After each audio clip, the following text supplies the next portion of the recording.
Mulai dari jutsu yang menakutkan hingga latar belakang karakter, kalian para penggemar Naruto pastinya memiliki banyak pertanyaan yang tak terjawab yang masih didiskusikan hingga saat ini. Meskipun Naruto Shippuden telah berakhir pada tahun 2017, seri ini masih mengandung banyak pertanyaan yang belum terjawab yang dapat memiliki impact besar bagi dunia shinobi. Nah, kalian pastinya para penggemar Naruto mungkin telah berspekulasi tentang misteri ini selama bertahun-tahun, dan sebagai hasilnya ada banyak teori yang menawarkan penjelasan yang potensial ini. Nah, pada pembahasan kali ini, kita akan membahas beberapa hal tentang misteri yang belum terpecahkan yang ada di dunia Naruto. Sebelum kalian melanjutkan video ini, ada bagusnya jika kalian klik tombol subscribe dan nyalakan notifikasinya agar kalian mendapatkan info terbaru dari video kami.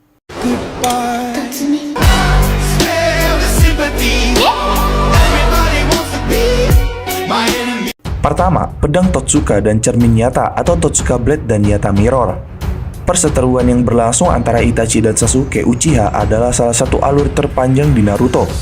Jadi, ketika persaingan mereka antara dua bersaudara Uchiha akhirnya mencapai klimaks selama seri Naruto Shippuden, itu adalah puncak dari beberapa ratus episode penumpukan di series Naruto. Di sisi lain, meskipun Itachi hidup sesuai dengan statusnya sebagai anak ajaib, penggunaan pedang Totsuka dan cermin nyata selama pertarungannya dengan Itachi, Orochimaru, dan Sasuke tidak pernah dijelaskan.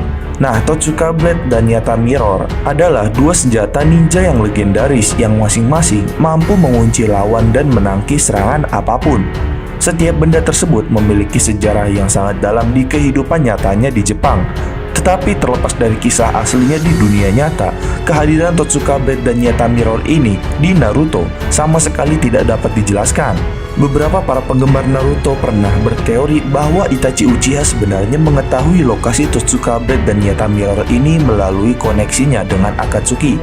Tapi sayangnya, hal ini masih belum jelas kebenarannya dan bahkan tidak pernah dikonfirmasi oleh Masashi Kishimoto sendiri. Kedua, mode Sage Hashirama Senju. Sage mode adalah salah satu kemampuan yang paling kuat di Naruto, yang memberikan penggunanya kemampuan untuk memanfaatkan dan memanipulasi cakra alam di bumi yang mengelilingi mereka. Untuk memperoleh kekuatan tersebut, biasanya seorang ninja harus melakukan perjalanannya ke Gunung Myoboku atau Gua Ryuchi untuk mempelajari teknik ini.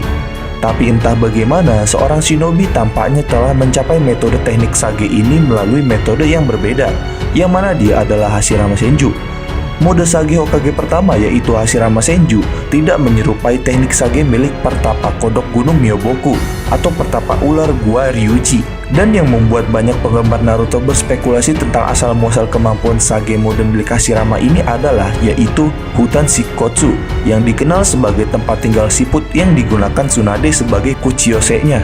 Dan mengingat hubungan kekeluargaan mereka antara Tsunade dan Hashirama, akan masuk akal jika Hashirama Senju juga mendapatkan kekuatan dari sana, yaitu hutan Shikkotsu, tempat tinggal siput, atau mungkin saja tempat pertapa siput berada. Namun ada juga para penggemar Naruto lainnya yang berspekulasi tentang hal ini, bahwa Sage mode milik Hashirama itu berasal dari Enma, yaitu monyet yang dipanggil oleh Hokage ketiga yang bisa berubah menjadi tongkat. Atau mungkin teknik Sage ini adalah hasil dari penguasaan Hashirama atas jutsu kayunya. Ketiga, identitas orang tua Rock Lee. Dari seluruh kisah Naruto, Naruto pastinya pernah mengeksplorasi kehidupan orang tua dari para shinobi di Naruto dengan cukup jelas. Dan selama penjelasan kisah tersebut, sebagian besar karakter di Naruto ini menikmati setidaknya beberapa momen di dalam cerita yang mengisahkan para shinobi bersama orang tuanya. Namun sayangnya, hal ini tidak terjadi pada Rock Lee. Padahal dia dapat dengan mudah menjadi salah satu karakter paling populer di seluruh seri Naruto pada saat itu. Nah, di sisi lain, Mighty Guy adalah seorang yang paling dekat dengan figur ayah yang dimiliki Rock Lee di Naruto. Padahal sebagian besar shinobi di Naruto ini pernah bertemu dengan orang tua kandung mereka di berbagai situasi dalam ceritanya. Tetapi sayangnya Rock Lee hanya diperlihatkan selalu bersama gurunya saja, Mighty Guy. Tapi selain itu, meskipun pastinya mereka para orang tua dari shinobi bisa saja tewas ketika rubah ekor 9 yang menyerang desa Konoha dulu, dengan alasan tersebut kita pastinya mengharapkan serial Naruto ini menyebutkan dan menotifikasi dan menjelaskan bahwa Rock Lee dan Naruto bisa berbagi ikatan pertemanan yang cukup kuat dengan anak yatim piatu seperti Rock Lee itu jika memang keluarga Rock Lee terbunuh oleh tragedi ekor 9. Namun sayangnya hingga sampai saat ini kita para penggemar Naruto masih belum dijelaskan dan diberitahu siapa sebenarnya orang tua dari Rock Lee ini. Keempat, misteri cincin Akatsuki. Akatsuki, sudah pasti mereka merupakan kelompok penjahat yang paling populer dalam sejarah anime Naruto, dan dampaknya terhadap cerita Naruto ini sulit untuk diremehkan. Namun dari sebuah grup Akatsuki tersebut ada beberapa fenomena yang tidak dapat dijelaskan seputar operasi mereka, yaitu cincin misterius yang mereka kenakan di sepanjang seri Naruto. Nah, tujuan dari cincin ini tidak pernah dinyatakan di dalam cerita Naruto. Tetapi banyak para penggemar Naruto berpikir bahwa benda tersebut memainkan semacam peran dalam menyegel Toilet Beast atau monster berekor di dalam patung Gedomazo. Karena para pemimpin Akatsuki yaitu Pain pernah bersikeras untuk mendapatkan kembali cincin-cincin tersebut. Dan karena hal itu dapat diasumsikan bahwa mereka, para cincin yang digunakan oleh anggota Akatsuki, memainkan peran utama dalam rencana jahat kelompok tersebut.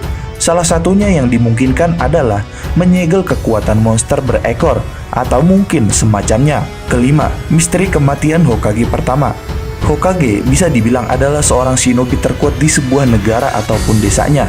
Dan dari semua ninja yang menyandang gelar ini, tidak ada yang lebih mengesankan daripada Hokage pertama di Konoha, yaitu Hashirama Senju.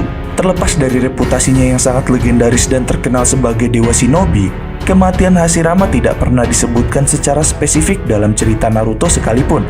Bahkan tidak dalam flashback masa lalunya dari Hashirama Senju. Sehingga para penggemar Naruto harus berusaha menebak-nebaknya sendiri dan berteori dari hal ini. Nah, mengingat kekuatan Hashirama dalam pertempuran yang terbilang sangat kuat dan sangat dahsyat, hampir tidak mungkin jika dia terbunuh dalam pertempuran perang.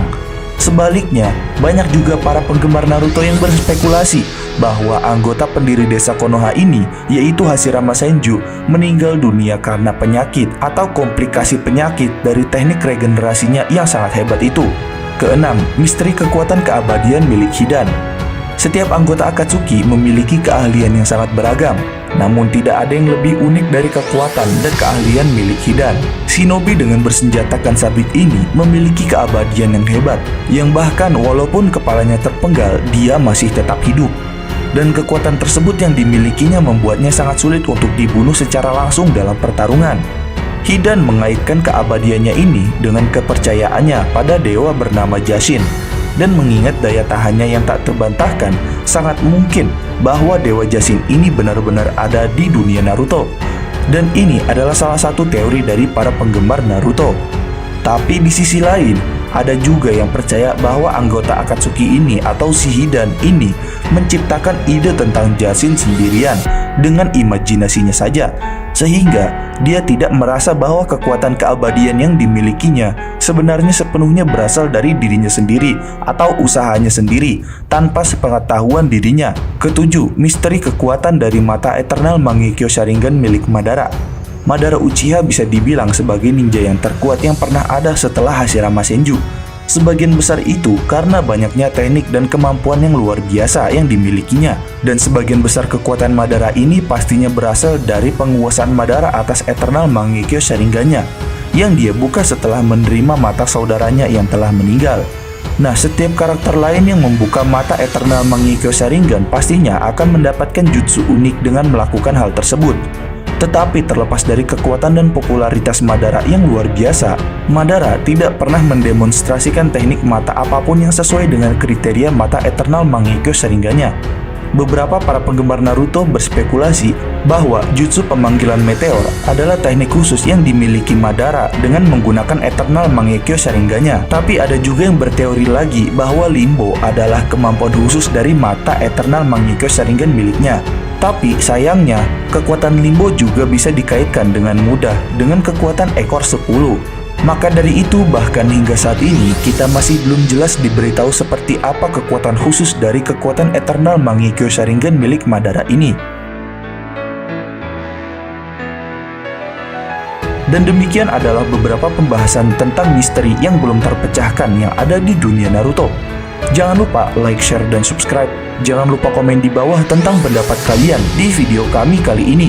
Sampai jumpa di video kami berikutnya.